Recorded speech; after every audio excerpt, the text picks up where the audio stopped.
Let us begin with the first question.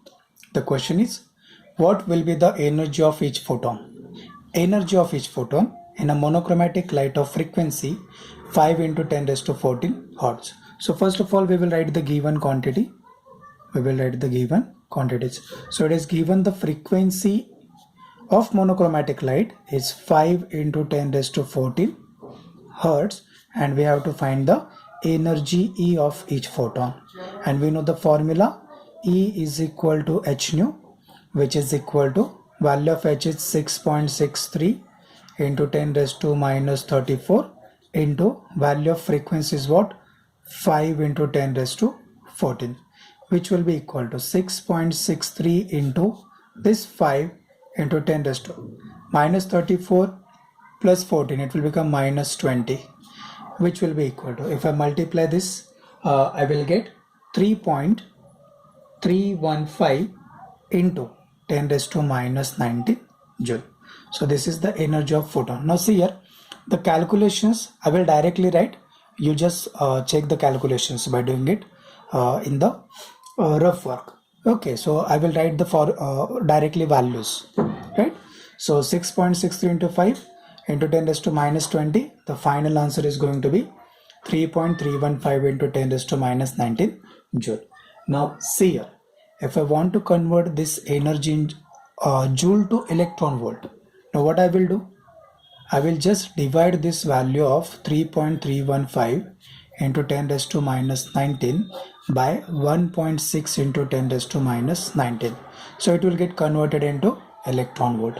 So if we have to convert the value of energy from joule to electron volt, we will divide that value by 1.6 into 10 raised to minus 19, right?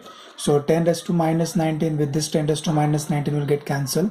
So we get E is equal to 3.315 divided by 1.6, which will be equal to 33.115 divided by 16. So if you divide this 33.15 by 16, answer is going to be 2.06 electron volt. So we get the two values of energy of photon. So the first value of energy of photon is what? It is 3.315 into 10 raised to minus 19 joule, and in electron volt it is 2.06 electron volt. Now see the second question. Now what is given in the second question? First of all, understand the question. Observations from an experiment on a photoelectric effect for stopping potential by varying the incident frequency were plotted. The slope of the linear curve. किसका slope of a linear curve? So graph of stopping potential and frequency, उसका जो curve जो आएगा, that curve is going to be a linear curve, right? So it means that जो हमें curve जो मिलेगा stopping potential और फ्रीक्वेंसी का, that curve is a linear curve, and the slope of this linear curve is found to be 4.1 into 10 raised to minus 14 volt. So given that charge of an electron is 1.6 into 10 raised to minus 19 coulomb, find the value of a Planck's constant. We have to find the value of Planck's constant. Now see here, what is given? Stopping potential, observation of a stopping potential by varying incident frequency. So first of all, we will write, it is given that the slope of linear curve is found to be 4.1 into 10 raised to minus 15. So I will write slope is equal to 4.1 into 10 raised to minus 15 volt. Slope is going to be 1.5 into 10 raised to minus 15 volt. Now see here, charge on electron is given, E is equal to 1.6 into 10 raised to minus 19 coulomb, right? Now the nature of curve is what? It is a linear curve, means it is going to be a straight line curve. So we have the formula for potential. What is the formula for potential? It is EV0 is equal to h nu minus phi 0, or we can write it like this: V0, stopping potential is V0, is equal to h nu upon E minus phi 0 divided by E. Now if I compare this equation comparing above equation with equation of straight line,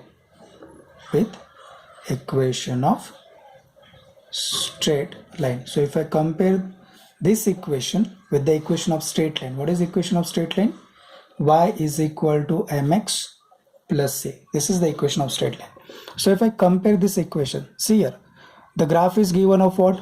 It is of potential and the frequency. So if I compare this equation with this equation, I will get value of m, means slope is h upon e. This gives slope m is equal to h upon e. This gives slope m is equal to h upon e. But the value of slope is already given 4.1 into 10 raised to minus 14. Put that value here. Value of e is also given. So we can find the value of h. So see here, what is this m? Remember, this m is nothing but what? It is the slope of a graph. So that value is 4.1 into 10 raised to minus 15 is equal to h upon value of is what? 1.6 into 10 raised to minus 19. This gives h is equal to 4.1 into 10 raised to minus 15 into 1.6 into 10 raised to minus 19, which is equal to 4.1 into 1.6 into 10 raised to minus 15 minus 19 minus 34, which is going to be 6.56 into 10 raised to minus 34. The unit of h is Joule signal. So this is going to be our answer. See the third question. The threshold wavelength of a tungsten is. Now जो कुछ भी threshold wavelength जो है, ये एक maximum value of wavelength है. मतलब अगर इंसिडेंट रेडिएशन का वेवलेंथ अगर ये थ्रेशोल्ड से ज़्यादा अगर होगा तो इलेक्ट्रॉन जो है वो इलेक्ट्रॉन मेटल सरफेस से इजेक्ट नहीं हो पाएगा, राइट. सो थ्रेशोल्ड वेवलेंथ का मतलब it is the maximum value of wavelength, right, above विच, जिसके ऊपर अगर वेवलेंथ रहेगा तो इलेक्ट्रॉन मेटल सरफेस से इजेक्ट नहीं हो पाएगा. So this is the value of threshold wavelength. The threshold wavelength of a tungsten is 2.76 into 10 raised to minus 5 centimeter. Question में ऐसे दिया कि explain why no photo electrons are emitted when wavelength is more than 2.76 into 10 raised to minus 5 centimetre. अगर wavelength अगर इससे ज़्यादा होगा, मतलब थ्रेशोल्ड से ज़्यादा अगर होगा तो फोटो इलेक्ट्रॉन्स क्यों इमिट नहीं हो पाएंगे. What will be the maximum kinetic energy of electron ejected in each of the following case. अच्छा, यहाँ पे उन्होंने दो केसेस दिए. ये दोनों केसेस में what is the maximum kinetic energy of electron वो हमें फाइंड आउट करने का. तो फर्स्ट केस उन्होंने कहा है if ultraviolet radiation of wavelength is 1.80 into 10 raised to minus 5 centimetre. तो maximum kinetic energy of electron हमें निकालने का है. Second, radiation of frequency 4 into 10 raised to 15 hertz is made to incident on a tungsten surface. अगर tungsten surface के ऊपर इतना frequency का अगर रेडिएशन इंसिडेंट करेंगे, so what is the maximum kinetic energy of electron, that we have to find, right. So now see here, first of all we will try to answer the first question. Explain why no photoelectrons are emitted. See here, we know that the energy of photon, what is the energy of photon? E is equal to h nu, or we can also write E is equal to hc by lambda, right. So from this can we write this energy of a photon is inversely proportional to the wavelength. It means that if the wavelength is increases, the energy of photon decreases. If the energy of photon is less, less energy will be given to the photoelectrons, तो electrons eject नहीं हो पाएंगे. तो simple है, अगर wavelength अगर increase होगा तो फोटॉन्स का एनर्जी क्या होगा, वेवलेंथ इंक्रीज हुआ, फोटोन का एनर्जी डिक्रीज होगा, राइट. सो इसीलिए अगर जो उन्होंने वैल्यू ऑफ थ्रेशोल्ड फ्रीक्वेंसी का जो वैल्यू उन्होंने दिया है क्वेश्चन में, इसके ऊपर अगर वेवलेंथ जाएगा, इंसिडेंट रेडिएशन का वेवलेंथ अगर इसके ऊपर अगर जाएगा तो फोटो इलेक्ट्रॉन्स इमिट नहीं हो पाएंगे. Getting this. So thus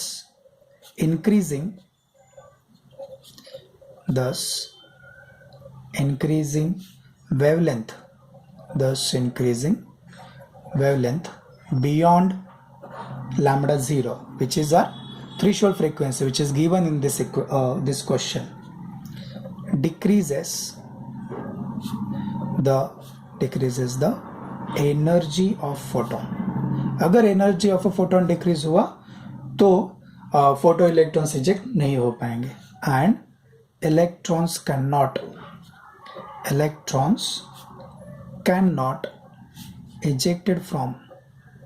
eject from the metal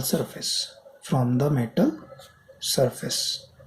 तो हमारा फर्स्ट जो क्वेश्चन जो उन्होंने पूछा था उसका आंसर हो गया कि अगर वेवलेंथ अगर इससे ज़्यादा अगर होगा तो इलेक्ट्रॉन्स क्यों इजेक्ट नहीं हो पाएंगे. सो अगर वेवलेंथ अगर इंक्रीज होगा, थ्रेशोल्ड वेवलेंथ से ज़्यादा अगर वेवलेंथ रहेगा तो energy of a photon decrease होगा, इसलिए इलेक्ट्रॉन्स इजेक्ट नहीं हो पाएंगे. So we will try to answer the second question. Now what is given the second question? What will be the maximum kinetic energy in both the cases? If ultraviolet radiation is 1.80 into 10 raised to minus 5, and if the frequency of radiation is 4 into 10 raised to 15 hertz, right? So first of all we will write the given quantities. Write it with me. So lambda 0, which is given a threshold frequency 2.76 into 10 raised to minus 5 centimetre. अच्छा, जो wavelength 2.76 into 10 raised to minus 5 centimetre जो दिया है उसको हम nanometre में convert करके लेंगे. देखो ये बन जाएगा 2.76 into 10 raised to minus 7 अगर मैं करूँगा तो सेंटीमीटर का मीटर में आ गया.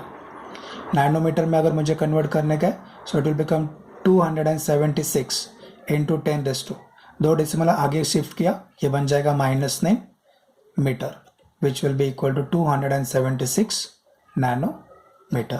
तो ये लैम्बडा 0 आ गया, राइट. सिमिलरली उन्होंने वेवलेंथ ऑफ अल्ट्रावायलेट रेडिएशन दिया है क्वेश्चन में 1.80 इंटू 10 रेज़ टू -5 सेंटीमीटर, तो ये बन जाएगा 180.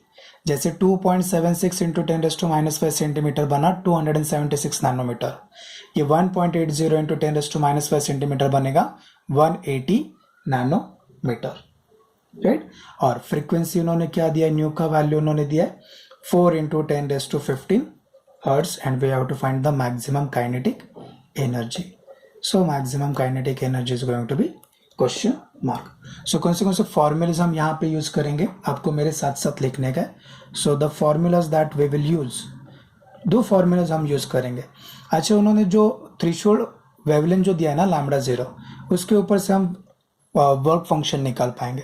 अच्छा, वर्क फंक्शन ये एनर्जी है, मिनिमम एनर्जी जो इलेक्ट्रॉन्स इजेक्ट होने के लिए लगेगा.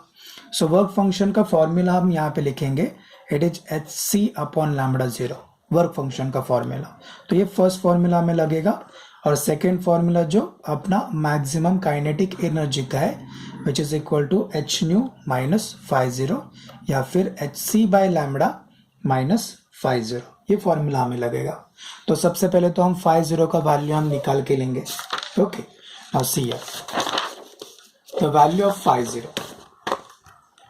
सिर्फ 50 is nothing but what, work function जो है. सो 50 का वैल्यू आ जाएगा, it is hc upon lambda 0. अच्छा, लैम्बडा 0 का वैल्यू कितना दिया है, इट इज 276 नैनोमीटर. जब वेवलेंथ का वैल्यू नैनोमीटर में होगा तब ये जो hc जो है उसका हम वैल्यू लिखेंगे 1250. हम क्यों ऐसे लिखेंगे, क्योंकि वेवलेंथ अगर नैनोमीटर में रहेगा तो ये जो hc जो है जो जूल्स के इसमें वो रहेगा, इसे हमें इलेक्ट्रॉन वोल्ट नैनोमीटर में हमें कन्वर्ट करते आता है. तो ये भी मैं पॉइंट आपको अभी यहाँ पे फटाफट समझा दो, मतलब आपका आगे कन्फ्यूजन नहीं होगा. तो ये जो hc जो रहेगा ना, h का मतलब क्या है, ये मैं थोड़ा सा यहाँ पे रफ कर रहा हूँ, आप समझ के लो. h is the Planck's constant जिसका वैल्यू रहता है 6.63 into 10 rays to -34 joule second, और c जो है वो 3 इंटू 10 रेज़ टू 8 मीटर पर सेकंड ये वैल्यू आ रहा है. अच्छा, ये जूल के इसमें मुझे यही same value electron volt newton metre में कन्वर्ट करने का है, right. So what I will do, this second with this second will get cancel. इसका मतलब 6.63 into this 3 into 10 raised to minus 34 plus into 10 raised to 8, it will become minus 26 joule metre. तो ये जो value joule metre में आया ना, इसको मुझे कन्वर्ट करने का इलेक्ट्रॉन वोल्ट नैनोमीटर में, किसमें कन्वर्ट करने का electron volt nanometre, which is again equal to 6.63 into 10 raise to minus 26। अच्छा 1 मीटर को मैं 10 रेज टू माइनस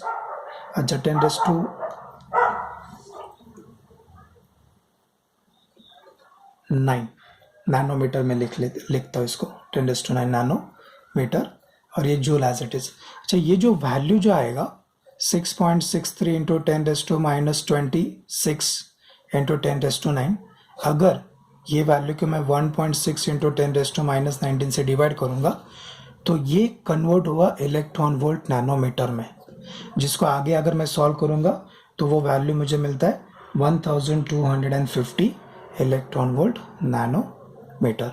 तो आपको पूरा कैलकुलेशन याद रखने का कुछ भी ज़रूरत नहीं है, बस इतना ध्यान में रखो कि जहाँ पे वेवलेंथ नैनोमीटर में आएगा वहाँ पे हम Hc का वैल्यू कितना लेंगे 1250 डायरेक्टली डिवाइडेड बाय, राइट। तो ये थोड़ा सा रफ वर्क हो गया यहाँ पे। So what is the value of lambda 0? It is 276। अच्छा हम ये वैल्यू अगर लॉग से फाइंड आउट करेंगे it is going to be 4.53 electron volt. इसका मतलब हमें वर्क फंक्शन जो है, ये क्वेश्चन में हमें वर्क फंक्शन जो है वो मिला 50, राइट। तो वर्क फंक्शन तो आ गया, तो अभी जाके हम काइनेटिक एनर्जी निकाल पाएंगे। So first case for ultraviolet radiation के लिए अपना मैक्सिमम काइनेटिक एनर्जी का फॉर्मूला क्या आ जाएगा? It is going to be h nu minus 50 which is going to be hc upon lambda minus 50। अच्छा देखो अल्ट्रावायलेट रेडिएशन के केस में उन्होंने लैम्बडा का वैल्यू हमें दिया है, okay. So that value is 180 nanometre. तो मैं hc का वैल्यू, अगर लैम्बडा मेरा 180 है, उन्होंने जो क्वेश्चन में दिया है वो नैनोमीटर में आया, तो hc का वैल्यू मैं कितना लूंगा 1250 डिवाइडेड बाय 180 माइनस ये वर्क फंक्शन कितना मिला हमें 4.53, यह आएगा हमारा इलेक्ट्रॉन वोल्ट में, right, which is equal to this with this will get cancel. So 125 divided by 18 अगर हम करेंगे so answer is going to be 6.94 minus 4.53 electron volt. अच्छा ये कैलकुलेशंस आपको करते आएगा, हाँ। 125 divided by 18 you can simplify it by orally या फिर लॉग टेबल यूज करो, right, which is equal to 2.41 electron volt. इसका मतलब maximum kinetic energy for ultraviolet radiation जो है वो कितना आया 2.41 इलेक्ट्रॉन वोल्ट। अभी सेकंड जो है, यही सेम क्वेश्चन का सेकंड जो पार्ट जो उन्होंने हमें कहा है कि for radiation of a given frequency, for radiation of given frequency, कितना उन्होंने फ्रीक्वेंसी दिया है? उन्होंने फ्रीक्वेंसी दिया है 4 इंटू 10 रेज टू 15 हर्ट्ज दिया है, राइट। सो सी हियर हमारा मैक्सिमम काइनेटिक एनर्जी का फॉर्मूला आ जाएगा h nu माइनस 50, राइट। अच्छा ठीक से देखो, यहाँ पे फ्रीक्वेंसी जो है वो 4 इंटू 10 रेज टू 15 है, h का value 6.63 into 10 raise to minus 34, nu का वैल्यू 4 इंटू 10 रेज टू 15। ये h का वैल्यू जूल में, राइट। वर्क फंक्शन फाई किस में आया? वर्क फंक्शन फाई हमारा इलेक्ट्रॉन वोल्ट में आया।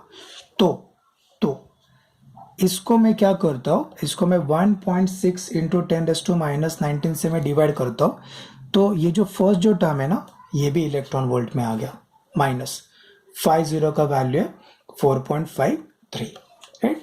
तो हमें इसको सिर्फ सिंप्लीफाई करना पड़ेगा, विच इज इक्वल टू, अच्छा ये सिंप्लीफाई करो आप 6.63 इंटू 4 डिवाइडेड बाय 1.6। इसको अगर हम सिंप्लीफाई करेंगे, पावर सिंप्लीफाई करते आ जाएगा।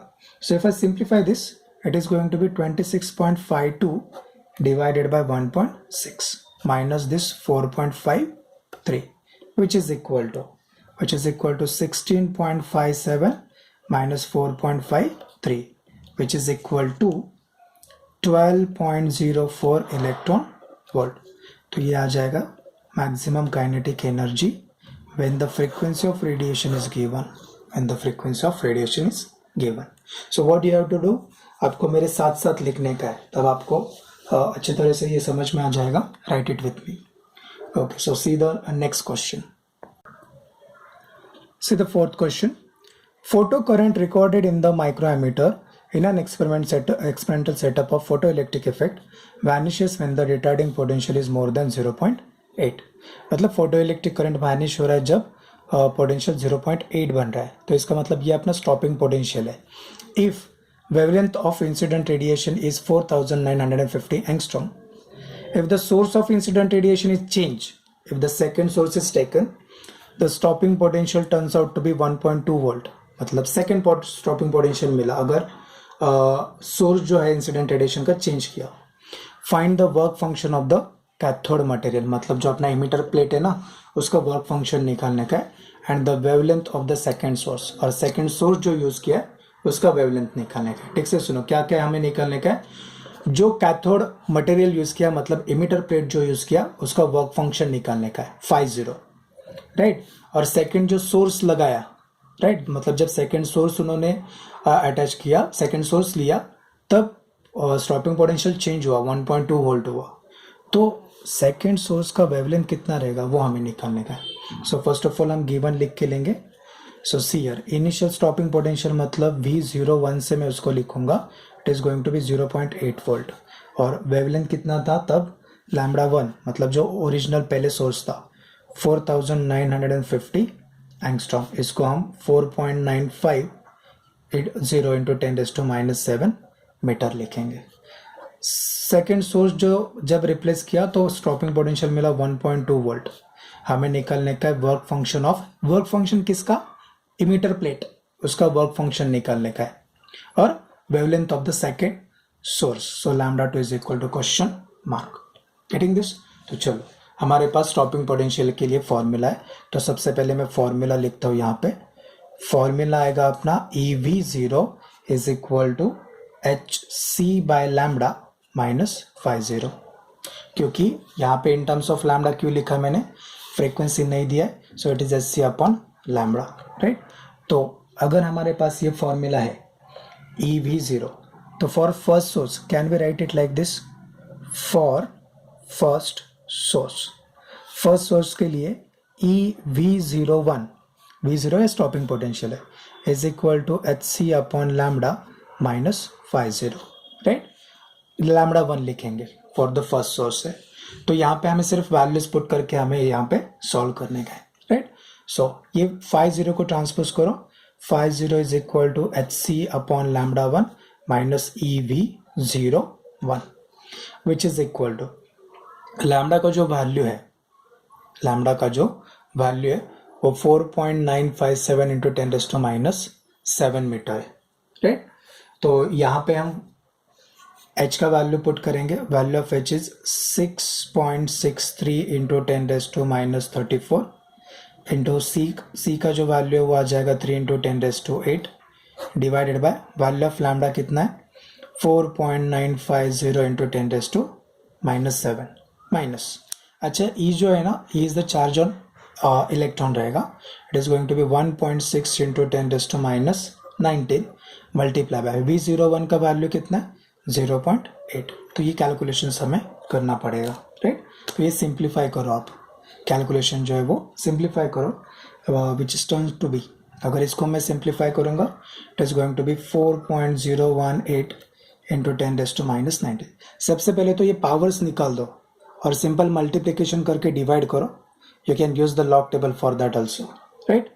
Minus 1.6 into 10⁻⁹ into 0.8, it is going to be 1.28 into 10⁻⁹, which is equal to 4.018 minus 1.28 into 10⁻⁹, which is equal to 2.738 into 10⁻⁹ joule into 10⁻⁹ joule, which is equal to, if I divide this value by 1.6 into 10⁻⁹, so we'll get the value in electron volt, which is equal to 10 raised to minus 19, it will get cancelled. 2.738 divided by 1.6, the value is 1.711 electron volt. So this is the work function of the cathode material 50. Now next what we have to find, जो second source जो replace किया गया ना उसका wavelength निकालने का है. Same formula use करेंगे हम, right? So for the second source we will write for second source. See here, the formula is going to be same. EV02 is equal to Hc by lambda 2 minus phi 0, right? So it will become EV02 plus phi 0 is equal to Hc upon lambda 2. So lambda 2 is going to be Hc upon EV02 plus phi 0, which is equal to, value of H is what? 6.63 into 10 raised to minus 34. C is 3 into 10 raised to 8 divided by value of is 1.6 into 10 raised to minus 19. Stopping potential for the second source is 1.2, right? Plus phi 0 is going to be 2.738 into 10 raised to minus 19, right? जो joule में हमने लिखा है because all the values of H is also in joule, right? Which is equal to, so if we simplify this one, if you do the multiplications 6.63 into 3 and simplifying these powers, we will get 19.89 into 10 raised to 26 and divided by this, divided by, so here is already power 10 raised to minus 19, 10 raised to minus 19.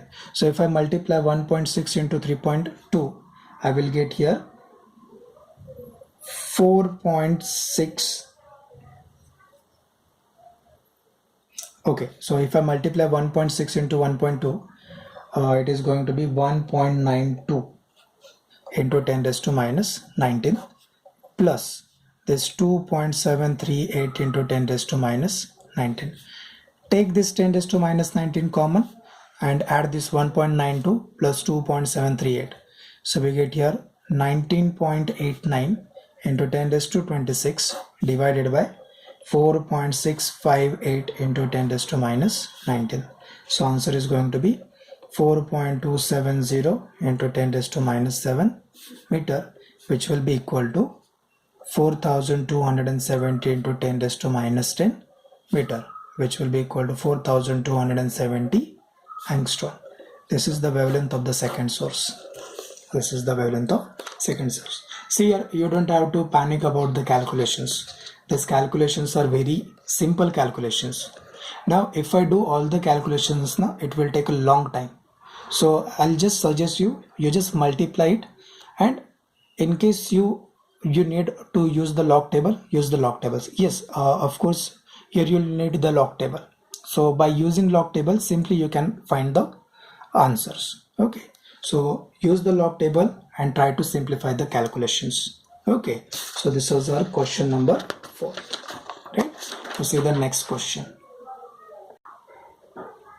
So this question is, radiation of wavelength 4500 angstrom is incident on a metal having work function 2 electron volt.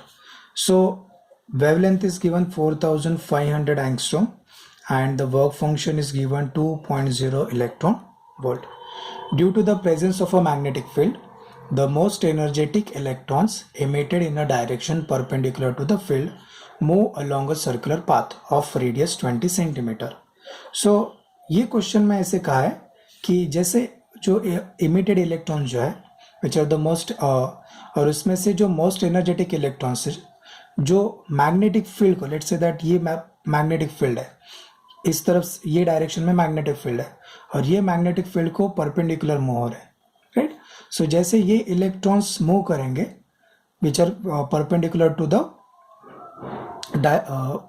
Magnetic field, तो ये इलेक्ट्रॉन्स क्या करेंगे, they will move in a circular path. तो ये circular path का उन्होंने radius दिया है, right. So what is the value of the magnetic field, तो यहाँ पे जो मैग्नेटिक फील्ड यूज किया गया वो मैग्नेटिक फील्ड का वैल्यू कितना रहेगा. So B is equal to question mark. Now remember here one thing, जैसे ये मोस्ट एनर्जेटिक इलेक्ट्रॉन्स जो रहेंगे, राइट, जो perpendicular to the direction of magnetic field में हो रहे हैं, they will move in a circular path, right. तो अगर इलेक्ट्रॉन, मोस्ट एनर्जेटिक इलेक्ट्रॉन अगर सर्कुलर पाथ में मूव करेंगे, सो सर्कुलर पाथ में अगर मूव करेंगे तो सेंट्रीपेटल फोर्स वहां पे होगा, राइट। सो सेंट्रीपेटल फोर्स वो इलेक्ट्रॉन्स के ऊपर एक्ट होगा, लेकिन ये सर्कुलर सेंट्रीपेटल फोर्स कौन प्रोवाइड कर रहा है? So this centripetal force is provided by the magnetic field. तो मैग्नेटिक फोर्स जो है ये सेंट्रीपेटल फोर्स प्रोवाइड करेगा। So magnetic force centripetal force provide करेगा। हमें पता है कि सेंट्रीपेटल फोर्स का जो वैल्यू है वो mv²/r रहता है, और मैग्नेटिक फोर्स जो है, मैग्नेटिक फोर्स का वैल्यू है BE/v, राइट। तो अगर हम इसको सिंप्लीफाई करेंगे, तो हमें B के लिए जो फॉर्मूला है वो फॉर्मूला मिलेगा B = mv/re। ये हमें फॉर्मूला मैग्नेटिक फील्ड के लिए मिल जाएगा। तो हमें यहाँ पे क्वेश्चन में लैम्बडा दिया है, φ0 दिया है, r दिया है, तो हमें क्या क्या लगेगा ये B निकालने के लिए? हमें वेलोसिटी ऑफ इलेक्ट्रॉन लगेगा, जो यहाँ पे नहीं दिया है। चार्ज ऑन इलेक्ट्रॉन है, रेडियस पता है, m is nothing but what, it is the mass of an electron, तो उसका वैल्यू पता है। तो हम क्या करेंगे, ये जो velocity with which this electrons are moving वो निकालेंगे। अगर velocity with which this electrons are moving वो अगर हमें निकालने का है, तो हम वो मैक्सिमम काइनेटिक एनर्जी के फॉर्मूला से निकाल पाएंगे, right. So first of all हमारे पास मैक्सिमम काइनेटिक एनर्जी का फॉर्मूला है, it is hc/λ minus φ0, right, which is equal to, अच्छा हम वैल्यूज यहाँ पे पुट करेंगे। h का वैल्यू आ जाएगा 6.63 इंटू 10⁻34, ये c का value 3 into 10⁸ divided by lambda का जो वैल्यू है, ये वैल्यू हम लिखेंगे, simple right this value in 4.5। अच्छा सी यार 4500 एंगस्ट्रॉम है, तो ये बन जाएगा 4.5 into 10⁻7 metre. So 4.5 into 10⁻7 multiply by, ना the value of work function is what, value of work function φ0 का वैल्यू कितना दिया है, इट इज 3. अच्छा सी यार यहाँ पे φ0 का जो वैल्यू है वो इलेक्ट्रॉन वोल्ट में, यहाँ पे जितने भी वैल्यूज काइनेटिक एनर्जी का आ जाएगा वो जूल में रहेगा। तो यहाँ पे हम क्या करेंगे, φ0 जो इलेक्ट्रॉन वोल्ट में उसको जूल में कन्वर्ट करेंगे। तो जैसे मैंने आपको समझाया था कि अगर इलेक्ट्रॉन वोल्ट का जूल में अगर कन्वर्ट करने का है, तो हम गिवन वैल्यू को 1.6 इंटू 10⁻19 से मल्टीप्लाई करेंगे। तो अगर मैं ये φ0 का जो वैल्यू है 2 इलेक्ट्रॉन वोल्ट, इसको मैं क्या करूँगा 2 इंटू 1.6 इंटू 10⁻19 से मैं मल्टीप्लाई करूँगा, तब जाके ये वैल्यू जूल में आएगा। So this multiplication is going to be 3.2 into 10⁻19 joule. So φ0 का वैल्यू आ गया माइनस 3.2 इंटू 10⁻19। ओके, लिखते हो थोड़ा सा ठीक से लिखो, is equal to, now just have to do the calculation, powers को simplify करो। so we get here 6.63 into 3 divided by 4.5, it is going to be 4.42 into 10⁻19 minus this 3.2 into 10⁻19, which is equal to 4.42 minus 3.2 into 10⁻19. so the maximum kinetic energy of electrons, ejected electrons का maximum kinetic energy क्या आ जाएगा 1.22 into 10⁻19 joule, right. तो ये maximum kinetic energy of electron आ गया। अभी हमें वेलोसिटी भी चाहिए, वेलोसिटी चाहिए ना, तो हमारे पास वेलोसिटी का फॉर्मूला है, ये maximum kinetic energy E max रहेगा which is equal to 1.22 into 10⁻19 joule. हमारे पास वेलोसिटी का फॉर्मूला है जो है square root of 2 E max divided by m, right, which is equal to square root of 2 into what is the value of maximum kinetic energy, 1.22 into 10⁻19 divided by mass of an electron कितना आ गया 9.1 into 10⁻31, right। so this velocity of electron is going to be square root of 2 into 1.22, it is going to be 2.44 divided by this 9.1 as it is into 10 raised to minus 19, ये 10 raised to minus 31 है, इसको अगर हम numerator में लेंगे तो it will become plus 31, right? So power comes to be, power आ जाएगा 10 raised to minus 19 plus 31, so minus 19 plus 31, which is equal to square root of 2.44 divided by 9.1. It is going to be 0.2681 into 10 raised to the power is going to be 12, which is equal to, अच्छा 10 raised to 12 है, अगर ये value मुझे square root के बाहर अगर मुझे लाने का है, सो व्हाट आई विल डू, ये डेसिमल पॉइंट को मैं 2 डिजिट आगे शिफ्ट करता हूँ, तो मुझे मिलेगा square root of 26.81 into 10 raised to 14 into 10 raised to, oh sorry 10 raised to 14 कैसे होगा, 10 raised to 10 हो जाएगा ये, 10 raised to 10 अगर ये 2 डेसिमल पॉइंट आगे ले लूँगा तो, right? So 26.81 into 10 raised to 10 which is equal to, अच्छा square root of 10 raised to 10 है, मतलब 10 raised to 5 बनेगा, so square root of 26.81, square root of 26.81 into 10 raised to 10, ये बन जाएगा 10 raised to 5, which is equal to, if we find the value of square root of 26.81, it is going to be 5.178 into 10 raised to 5. So velocity of this electron is going to be 5.178 into 10 raised to 5 meter per second. अभी हमें magnetic field निकालने का है, right? So we will directly use the formula for magnetic field. आप ये formula learn कर सकते हो, right? So we know B is equal to M into V max divided by RE, which is equal to value of M, mass of electron, it is 9.1 into 10 raised to minus 31 into velocity of electron 5.178 into 10 raised to 5 divided by, what is the radius of the circle in which that electron is moving, 0.2, since it is given 20 centimeter na, so 0.2 meter multiply by charge on electron is 1.6 into 10 raised to minus 19. So simplify this one, right? So if you simplify this, you'll get the value 1.472 into 10 raised to minus 5 Tesla. Okay, तो ये ऐसे question है, आपको सिर्फ focus करने का calculations के ऊपर, और कैलकुलेशंस बिल्कुल भी डिफिकल्ट नहीं है. ओके, सो आपको ऐसे लगेगा कि इतना बड़ा बड़ा कैलकुलेशंस हमें करने का, नो. सबसे पहले तो पावर्स को सिंप्लीफाई करो, न्यूमेरिकल्स को न्यूमरेटर और डिनोमिनेटर मल्टीप्लिकेशन करो, लॉग ले लो, दैट्स इट. और ऐसे एक भी बच्चा नहीं है जिसको लॉग यूज करना नहीं आता है, राइट? सो मल्टीप्लिकेशंस करो न्यूमरेटर को, डिनोमिनेटर में भी मल्टीप्लिकेशन करो, लॉग से try to find the answer. Okay, so ये जो क्वेश्चंस यहाँ तो जो मैंने अभी जो सीखा है, ये क्वेश्चंस हमारे बाकी थे. ओके, सो इसके आगे के सारे क्वेश्चंस मैंने आपको ऑलरेडी सिखाया है.